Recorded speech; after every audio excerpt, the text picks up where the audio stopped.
안녕하세요. 30대 초반의 여성입니다. 이기적인 시어머니와 우유부단한 남편 때문에 얼마 전 이혼했습니다. 지인이 저에게 그러더군요. 손바닥도 마주쳐야 소리가 나는 법인데 정말 시댁만 잘못해서 이혼을 했겠냐고요. 그 소리를 들으니 어찌나 억울하던지. 그래서 여기 푸념하러 왔습니다. 저에게는 쌍둥이 여동생이 있습니다. 8분 차이로 태어났어요. 저에게는 최고의 친구이자 하나뿐인 영원한 반쪽이나 마찬가지인 존재이지요. 어려서는 워낙 서로 붙어 다녀서 저희를 딱풀이라고 부르는 사람들도 있었을 정도입니다. 게다가 유치원부터 대학에 들어가기 전까지 모든 학교를 같이 다녔으니 각 학교에 저희가 모르는 학생들은 있어도 저희를 모르는 학생들은 없었을 정도였어요. 저희가 워낙 비슷한 외모를 가지고 있다 보니 성격도 비슷할 거라고 생각하는 사람들이 많았습니다. 하지만 저는 좋은 게 좋은 거라고 매사 둥글게 넘어가길 좋아하는 반면 동생은 뭐든지 시시비비를 가려야 하고 할 말은 해야 하는 성격이었습니다. 서로 성격이 달랐기 때문인지 학교에 진학한 이후로는 저는 주로 독서나 연극 감상 같은 동아리 활동을 즐긴 반면 동생은 치어리더부라던가 댄스 동아리 같은 활동을 좋아했지요. 이건 여담이지만 동생이 활동하던 동아리들은 항상 군기잡기가 장난이 아니었어요. 한 번은 댄스 동아리 부원들이 절 동생으로 오해하곤 제가 자기들 인사를 무시했다고 절 가만두지 않겠다며 교실로 쫓아왔던 적도 있습니다. 나중에야 오해라는 걸 알고 사과를 해오긴 했지만 정말 무서웠답니다. 20살이 되면서 저와 동생은 완전히 다른 길을 걷게 되었습니다. 고등학교 졸업 후 다른 학생들과 마찬가지로 평범한 대학 생활을 시작한 저와 달리 동생은 연예인이 되겠다며 작은 소속사의 연습생으로 들어갔거든요. 이후로는 저는 저대로 대학 생활로 인해 바쁜 시간을 보내게 되었고 동생 역시 금방이라도 연예인이 되려고 저러나 싶을 만큼 거듭되는 연습에 치여 사는 눈치였어요. 같은 서울 하늘 아래 살면서도 한 달에 한 번 얼굴 보기도 어려울 만큼이요. 하지만 제가 대학을 졸업하고 회사에 들어갈 때까지도 동생은 데뷔를 하지 못했습니다. 처음엔 가수를 준비한다더니 나중엔 배우가 된다고 했고 마지막에는 개인 방송을 해볼까 그러더라고요. 솔직히 가족으로서 안타깝고 동시에 답답했습니다. 그렇다고 동생을 탓할 수는 없었어요. 동생이 누구보다 치열하고 열심히 살아온 걸 제가 옆에서 똑똑히 지켜봤으니까요. 한편 회사에 입사하고 얼마 지나지 않아 회사 복지의 일환으로 회사에서 운영하는 병원에서 건강검진을 받을 수 있는 기회가 생겼습니다. 동생이나 저나 젊다는 이유로 제대로 검사를 받아본 적이 없었기에 이참에 동생과 함께 받아봐야겠다 싶더라고요. 그 무렵 동생이 유난히 살도 많이 빠졌고 체력이 딸린다는 말도 심심찮게 했었거든요. 그리고 그 건강검진에서 저는 청천벽력 같은 소식을 듣게 되었습니다. 적어도 저는 건강검진을 받는 동안에도 크게 신경 쓰이는 건 없었습니다. 평소에 감기 한 번 걸리지 않을 만큼 체력엔 자신이 있었거든요. 아직 한참 젊은 나이였는데 큰 병이 있을 거라곤 누가 상상이나 했겠어요? 하지만 동생은 꽤나 긴장한 눈치였습니다. 그래도 전 설마 했어요. 동생에게 그런 큰 병이 있을 거라곤 짐작조차 하지 못했지요. 그리고 슬픈 예감은 빗나가지 않았습니다. 동생은 폐암이었어요. 혹시나 안 좋은 소문이라도 나면 데뷔하지 못할까봐 담배는커녕 맥주 한 잔도 입에 대지 않던 아이였는데 말이지요. 도무지 이유를 떠올릴 수가 없었습니다. 저와 동생 그리고 부모님까지 모두가 좌절과 고통으로 힘들어했네요. 애가 타는 가족들과 달리 동생은 연명치료도 싫다, 가족들에게 짐이 되기도 싫다며 삶에 대한 의지를 놓아버린 듯 했어요. 그리고 1년 반 만에 그렇게 가버렸습니다. 지금 다시 떠올려봐도 눈물부터 흐르네요. 앞으로도 제 인생에 있어 그때보다 더 힘든 순간은 없을 거예요. 진작에 동생을 살피지 못한 제 자신을 도무지 용서할 수 없었습니다. 솔직히 말씀드릴게요. 그 무렵 저에게 힘이 돼준 건 친정 부모님도 아닌 다른 누구도 아닌 바로 남편이었습니다. 당시만 해도 남편과 저는 오빠 동생 사이로 지내는 지극히 평범한 관계였어요. 대학교 전국 동아리 활동을 하면서 알게 된 남편은 저보다 3살이 많습니다. 하지만 재수도 하고 군대도 다녀왔던 터라 오히려 학년은 저보다 한 학년 아래였지요. 그렇다 보니 선후배라기보다는 오빠 동생처럼 지냈네요. 같은 학교가 아니었기에 자주 만날 수는 없었지만 서로 곧잘 연락도 주고받았고 때로는 힘이 되는 이야기도 해주는 그런 사이였어요. 남들의 어설픈 위로와 영양가 없는 조언에 지쳐가던 저에게 묵묵히 제 이야기를 들어주기만 하던 남편은 어떻게 보면 그 당시 제게는 유일한 숨구멍이었습니다. 솔직히 매일매일 눈물바다로 지내시는 부모님 앞에서 저도 슬프다고 말할 수가 없었거든요. 저까지 힘들어하면 저희 가족이 그대로 무너질 것 같았으니까요. 하지만 왜인지 남편 앞에서는 제 감정을 어느 정도 드러낼 수 있었어요. 그렇다 보니 그 당시에는 남편만이 유일하게 절 생각해주는 사람 같았고 점점 남편에게 기대는 시간 또한 길어만 갔네요. 1년 가까운 시간 동안 여동생을 그리워하며 살았습니다. 어쩌면 버텼다는 표현이 더 어울릴지도 모르겠어요. 그리고 그 시간 동안 한결같이 제 곁에 있어주던 남편과 저는 자연스레 연인 사이가 되었습니다. 이후로 6개월 만에 결혼까지 하게 되었고요. 하지만 지금 돌이켜 생각해보면 슬픔의 구렁텅이에 잠겨있던 제가 눈이 멀었던 걸까요? 변명 같지만 그때는 정말이지 너무 힘이 들었습니다. 어디로든 숨고 싶었고 도망치고 싶었는데 그게 결혼이었나 싶습니다. 남편 또한 언제까지 제 편일 거라 생각했고요. 그때 왜 더 신중하지 못했는지 후회해도 소용없지만 그래도 후회스러울 뿐입니다.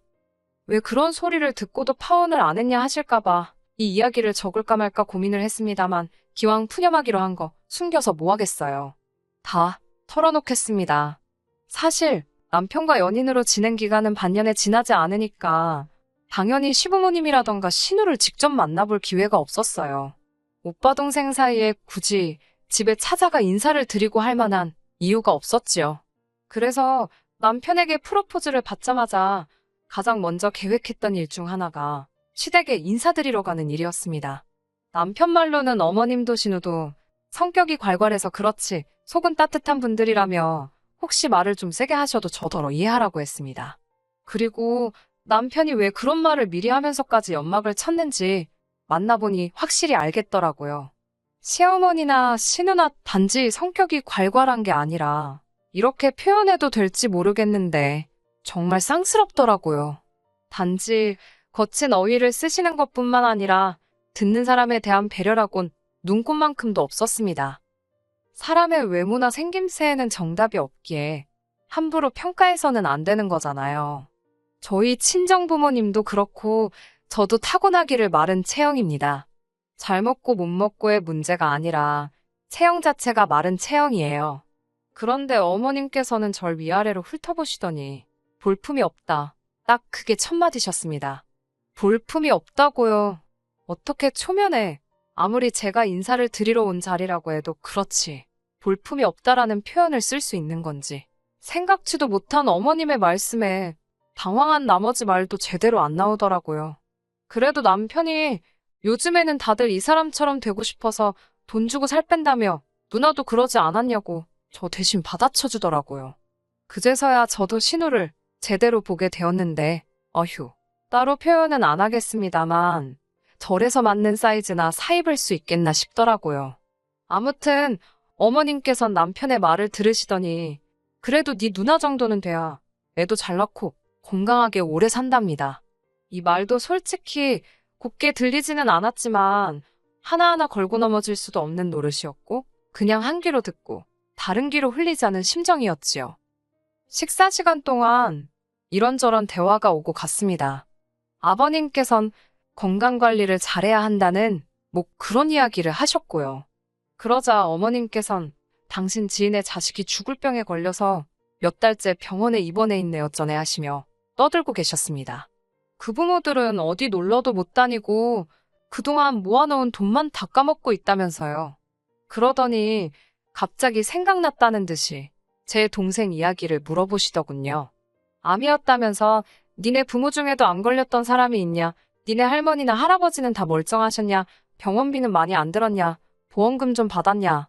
정말 입에 담기도 기분 나쁘고 불편한 질문들이 이어졌지만 그래도 최대한 제 감정을 억누르며 적당히 대답해드렸습니다.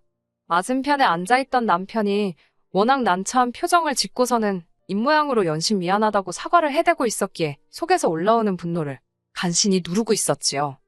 하지만 어머님께서 상둥이는 원래 둘 중에 하나는 죽을 운명으로 태어나는 거란 말씀을 하셨을 땐 도무지 제 화를 다스릴 수가 없었습니다.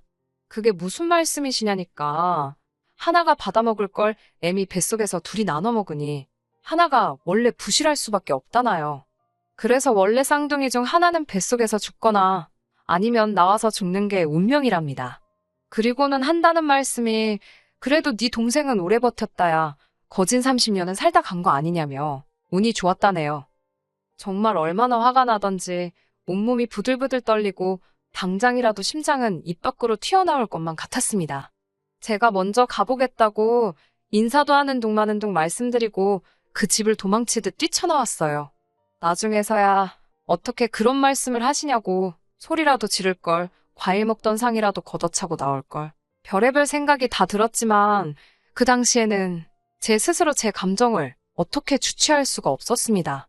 당연히 제대로 대응조차 할 수 없었지요. 곧이어 남편이 저를 쫓아나왔습니다. 사람들이 다 보는 아스팔트 바닥에서 남편이 무릎을 꿇더니 미안하다고 사과를 하더라고요. 자기가 어머님께 말 조심하시라고 몇 번을 당부드렸는데도 저 버릇을 못 고치신다면서 자기라도 나서서 막았어야 하는데 설마 싶어서 지켜만 보다 이렇게 되었다며 정말 미안하답니다. 지나가는 사람들이 수군거리며 남편과 저를 힐끔거렸어요. 남편이 사과를 할수록 왜인지 눈물이 하염없이 쏟아지더라고요. 이후로도 한 일주일 동안은 결혼이고 뭐고 못하겠다 싶었습니다. 남편은 전화와 문자로 몇 번이고 저에게 용서를 구했고 친정 부모님께서도 교양 없는 여편네가 헛소리 짓거렸다 생각하고 넘어가랍니다.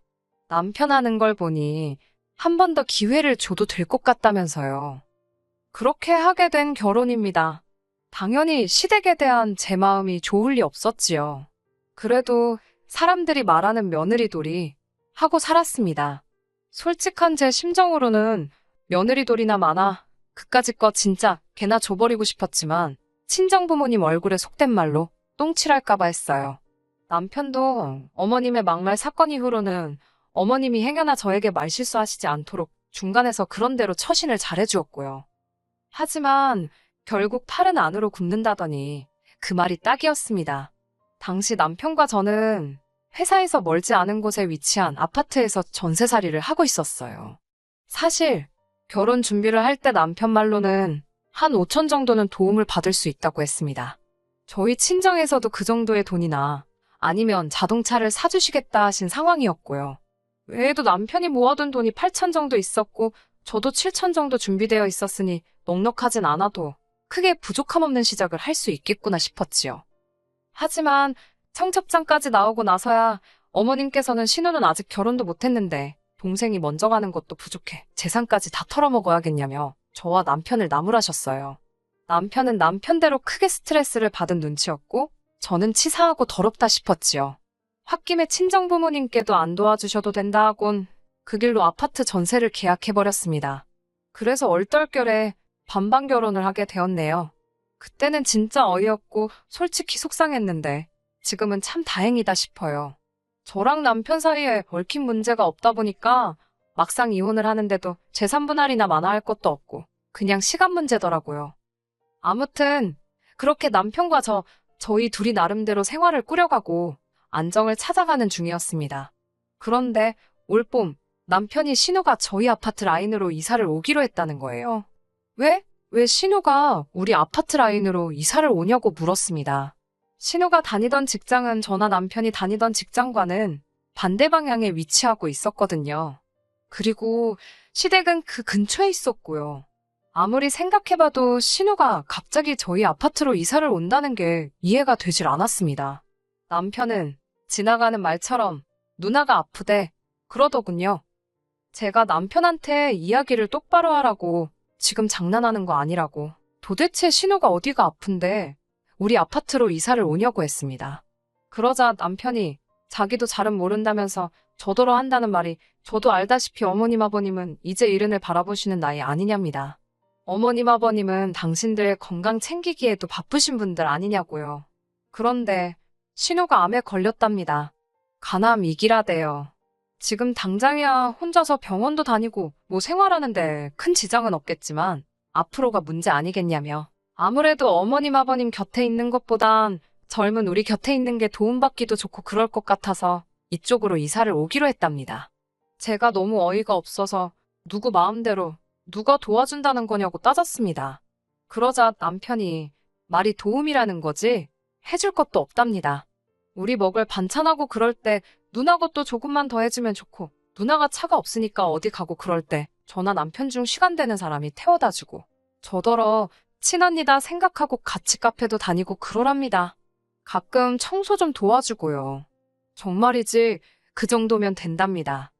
제가 어처구니가 없어서 지금 어머님께선 아픈 딸 내팽개치시는 거냐고. 자식이 아프면 부모가 챙겨야지. 왜 제3자인 내가 사는 아파트에 신우만 덩그러니 보내시냐고 따졌습니다. 그러자 남편이 한다는 소리가 가관이었습니다. 어머님이나 아버님 두 분 다 하시는 말씀이 평생 살던데 떠나면 무슨 재미로 사냐고. 당신들은 원래 살던데 계시고 싶다고요. 그리고 노인네들하고 환자하고 한 집에 있어봤자 서로 힘들기나 하지 않겠냐며. 저는 남편에게 신우가 이사 오는 날이 당신과 나 이혼하는 날인 줄 알라 했습니다. 내가 미쳤다고 신우 식모살이 하면서 병수발까지 들게 생겼냐고요. 그리고 남편이 예상한 것보다 제 반응이 훨씬 격했던지 남편도 더는 뭐라 말을 못하더군요. 그쯤에서 남편이나 신우가 말귀를 알아쳐먹었으면 이 사단까지는 안 났을 겁니다. 아니, 하다못해 어머님이라도 염치가 있으셨으면 이 지경은 안 되었을 거예요. 하지만 남편이 그새 어머님께 미주알고주알 일렀는지 이튿날부터 전화기에 불이 날 만큼 어머님께선 전화를 걸어오셨습니다. 요점은 어디 감히 여자가 먼저 이혼을 한 해 만에 소리를 하냐는 거였지요.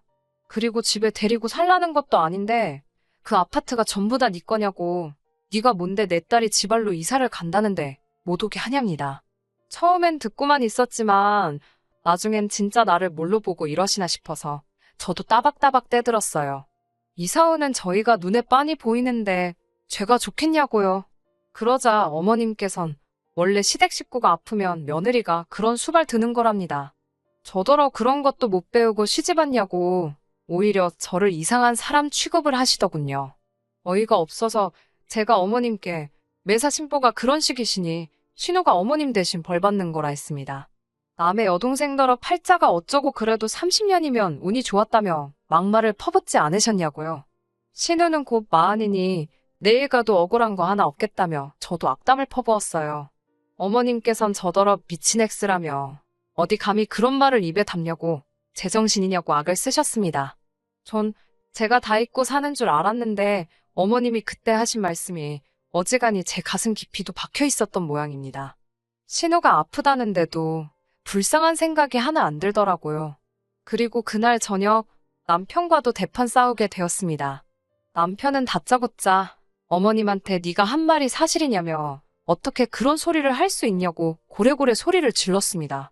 어머님이 나한테 막말하실 때는 나한테 사과나 했지. 어머님껜 찍소리도 못 해놓고 지금은 나한테 악을 쓰는 그 모습이 참 낯설더라고요. 이런 인간 앞으로 믿고는 못 살겠다 싶었습니다. 그래서 이혼하자고 했어요. 아픈 신우 네가 수발 들고 데리고 살라고요. 네 애미 볼 때마다 그 악담이 생각나서 가슴이 너덜너덜해지는 것 같다고 그동안 쌓인 울분을 토해냈습니다.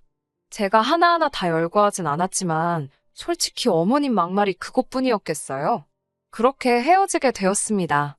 시어머니는 제 신우가 아프다는데 도망가는 며느리가 어디 있냐며 제가 자기 아들 인생을 망쳤다네요. 제 신부가 고약해서 동생도 일찍 죽은 거라고 막말을 하시길래 저도 신우 얼마나 오래 버티나 두고 보자고 응수했습니다. 막말로 전 이미 동생을 잃었는데 뭔 말인들 못하겠어요.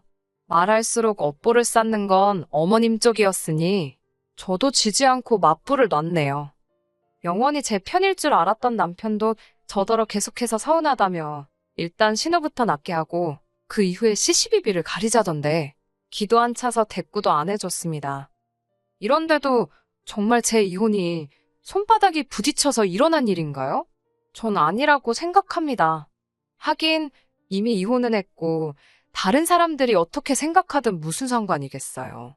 전 떳떳합니다. 앞으로도 보란 듯이 잘 살 거예요. 두고 보자고요. 끝까지 들어주셔서 감사합니다. 오늘의 사연은 여기까지입니다. 구독과 좋아요, 알람 설정 부탁드리고 더 좋은 사연으로 다시 찾아뵙겠습니다. 감사합니다.